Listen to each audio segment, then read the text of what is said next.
So yes, it's almost time. The big next-gen Fallout 4 update is nearly upon us. I'm super hyped for this one, but with it comes some brand new controversies. We're going to go over that news, but also, yes, we have Fallout 4 London, which is also nearly here, and this is going to be one of Fallout 4's biggest mods ever. In fact, I wouldn't be afraid to say that this was more like an entire expansion, and yes, it is going to be free.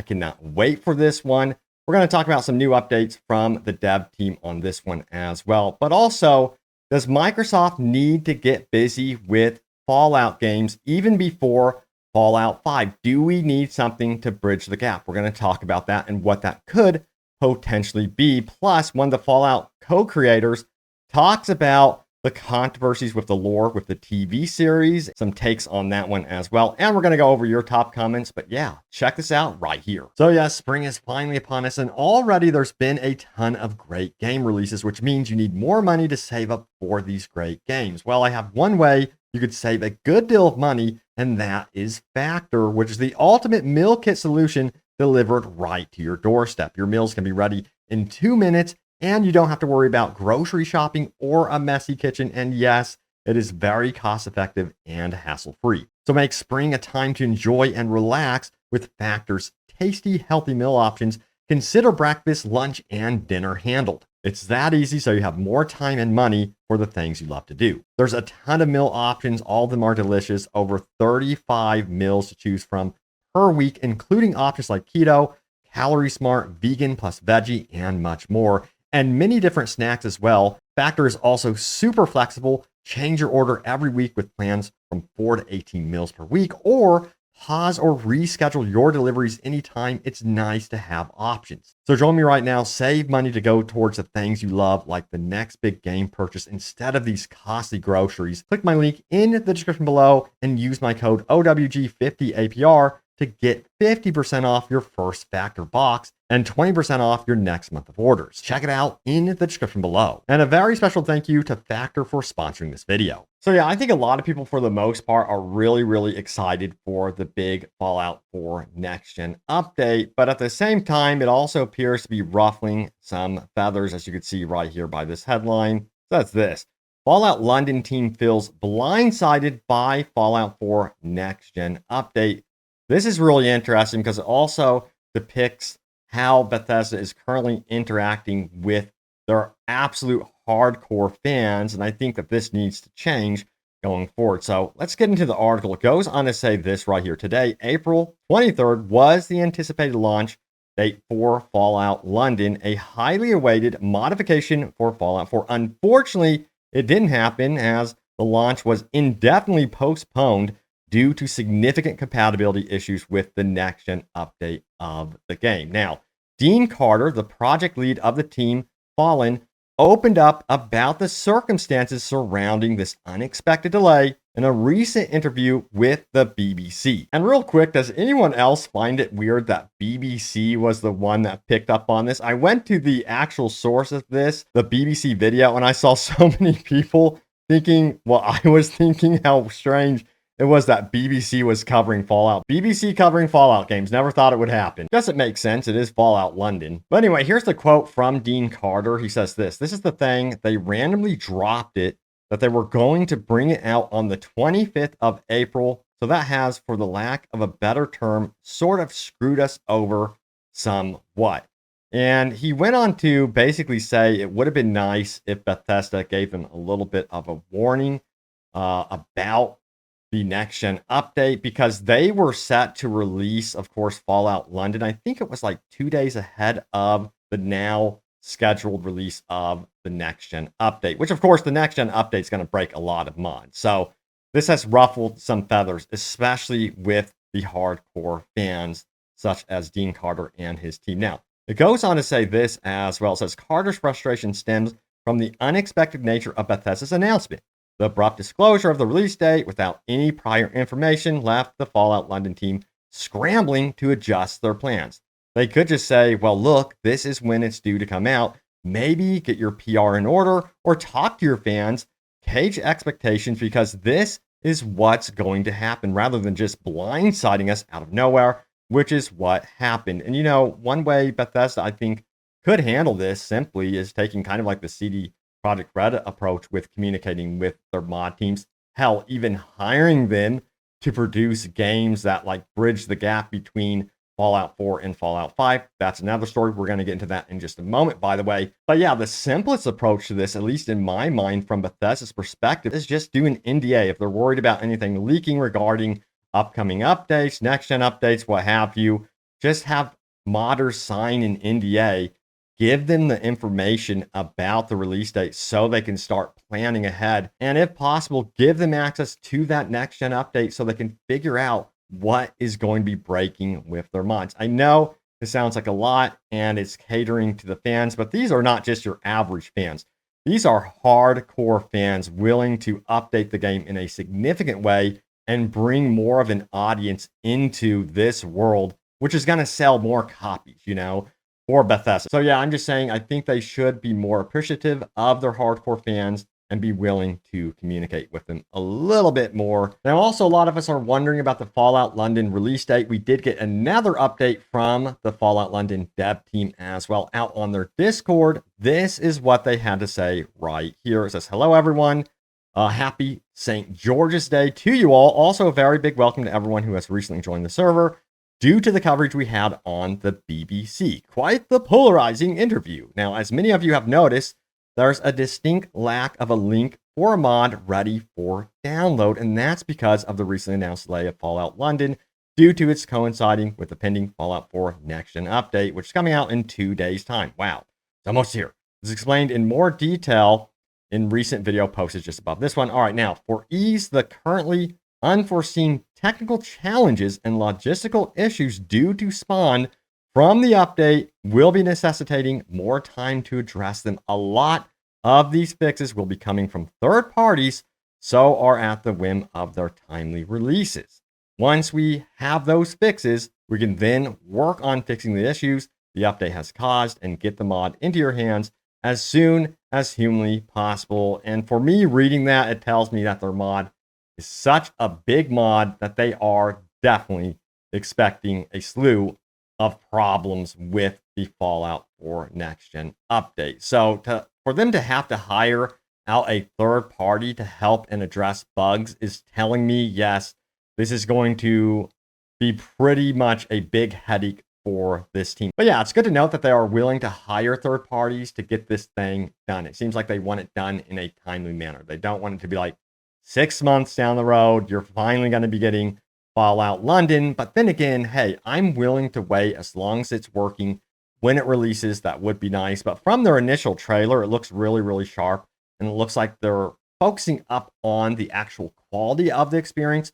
So that's also really noteworthy. Now, we got to talk about what is Xbox doing currently for Fallout games. Yes, we do know that eventually we would be getting Fallout 5, but that's clear on the horizon. We are getting new stuff for Fallout 76, and yes, we are getting the Fallout 4 next-gen update. But I think a lot of us want a brand new Fallout game, a totally new experience. Check out the headline right here. It says, Xbox badly needs a Fallout game before 2054's Fallout 5. Yeah, it seems like it's going to take absolutely forever for Fallout 5 to even come out. Now, the article goes on to say this: Fallout is having a moment thanks in part to an excellent new TV series on Amazon that some are calling the best live-action video game adaptation of all time. Do you guys agree with that or not? Let me know. I'm kind of curious. Do you think that there's something that actually excels more than the Fallout TV series? I mean, what they've created is amazing, in my opinion. Now, it says that has sparked a resurgence of interest in the last 4 games in the series, with Fallout 4 deeply discounted. By the way, smart move by Bethesda for discounting the game. Now it says rocketed up to Steam's most played list with 160,000 concurrents. I covered that recently, so that's really huge. And get this, by the way, this game came out in 2015 and was doing 15% of that at best before all of this. Wow. So it shows how a really good TV series can influence a game in the long term. But, you know, we're seeing so much success within the Fallout franchise right now with established games, Fallout 4, Fallout 76, and this new TV series. And the big question from this article is, can Microsoft really bear to wait on Fallout 5, which could be anywhere from 7 to 10 years away? And I think that's kind of being generous with everything that they would be doing with Elder Scrolls 6. So, should they have another team like Obsidian hold off on what they would be creating after Avowed and begin immediate work on a Fallout game to bridge that gap? That's the big question. It really, really would be cool to see like a Fallout New Vegas 2. I'm just saying, I think that the timing would be absolutely excellent to announce, hey, we're beginning work on a brand new Fallout game. No, it's not Fallout 5, but hey, it is going to be one of those games that is a standalone experience that bridges the gap. And, you know, considering that Bethesda and Obsidian are under the same umbrella that is Microsoft, it only makes sense that maybe, just maybe, they would bounce back and forth with Fallout releases. And considering that Bethesda is very much tied up with Elder Scrolls 6, yeah, hand it off to Obsidian. You know, they've already proven to make an excellent Fallout game with Fallout New Vegas. Don't get me wrong, that game, when it released, had so many issues with bugs and things. So yeah, maybe, just maybe, they can bring us a bug-free Fallout New Vegas 2. But yeah, we'll have to wait and see. Now, also, we have this one right here. This is actually quite fascinating. It says, this lore controversy. So Fallout co-creator weighs in on the TV show's lore controversies and says maybe the games are actually wrong.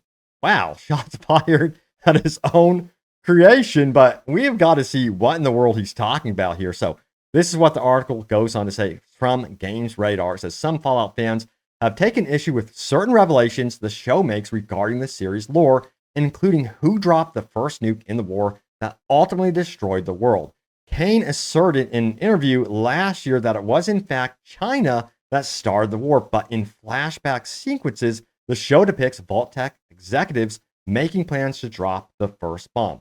He's quoted saying this, yes, Vault-Tec did talk about nuking first.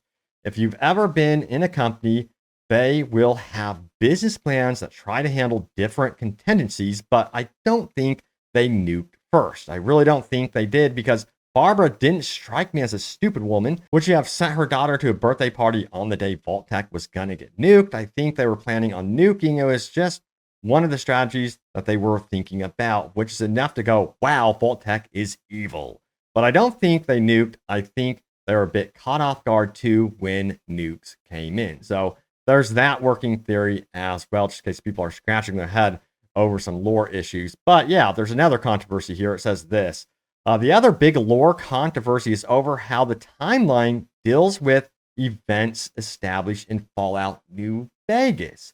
I know people were complaining about the dates being off. Kane acknowledges, well, you're right. Maybe they are off. Maybe what was taught to the kids was wrong. Maybe it was deliberately wrong. Maybe they were lying to the kids. They lied to the kids in Vault 33 about other things. Why not lie about that? Or maybe they're off, but they don't know they're off. Maybe just a few years either way. So yeah, I think it's like with anything in history, there could be some misinformation, misquoted stuff. It makes sense from what he is saying here. It's definitely an interesting theory, but he even goes further here. So let's keep following along. It says, Kane also points out an even more interesting theory, or maybe the dates in the games are off. Maybe Fallout New Vegas, some of the characters in that game got the dates wrong.